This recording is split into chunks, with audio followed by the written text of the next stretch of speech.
पर भी बातचीत आज की मुलाकात में हो सकती है। जी शैलेंद्र, आपका बहुत बहुत शुक्रिया अदा करना चाहेंगे इस बेहद अहम तफसीली जानकारी के लिए, और लगातार इस बेहद अहम खबर से मुतालिक तमाम तर अपडेट्स हम अपने नाज़रीन को देते रहेंगे। एक और बेहद अहम खबर कोरोना के ताल्लुक से आपको दे दें। बच्चों पर कोरोना वैक्सीन के ट्रायल की आज शुरुआत हो गई है। पटना एम्स में 2 से 18 साल तक के बच्चों पर वैक्सीन का ट्रायल होना है।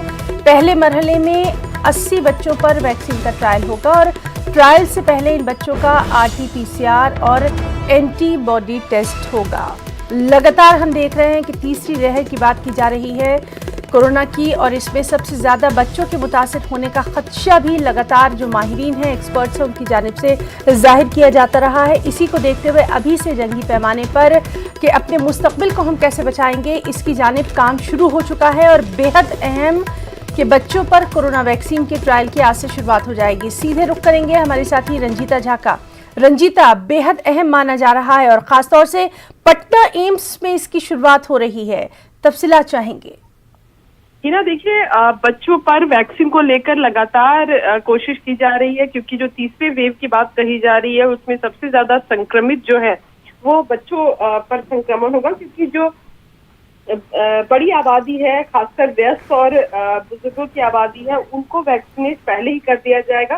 तो उसको ध्यान में रखते हुए बच्चों पर वैक्सीनेशन का ट्रायल आज से शुरू किया गया है।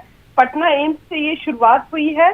बताया ये जा रहा है कि ये जो क्लिनिकल ट्रायल है इसमें 2 से 18 साल तक के बच्चे जो है वो शामिल होंगे। कोवैक्सीन का डोज उनको दिया जाएगा और फर्स्ट फेज में 80 बच्चों को शामिल किया गया है, जबकि थर्ड फेज में 550 बच्चों को शामिल करने का लक्ष्य रखा गया है। जो ट्रायल में जो बच्चे शामिल होंगे उनका वैक्सीनेशन के बाद RT-PCR और एंटीबॉडी जांच भी उनकी की जाएगी, ताकि देखा जाए कि एंटीबॉडी कितना बना है और उनके संक्रमित होने की क्षमता कितनी कम हुई है। तो कहीं ना कहीं ये कह सकते हैं कि बच्चों के लिए और खासकर उन अभिभावकों के लिए ये बड़ी खबर है जिनके छोटे बच्चे हैं और वो इस चीज को लेकर परेशान है कि तीसरे वेव में उनके बच्चे कोरोना से संक्रमित हो सकते हैं।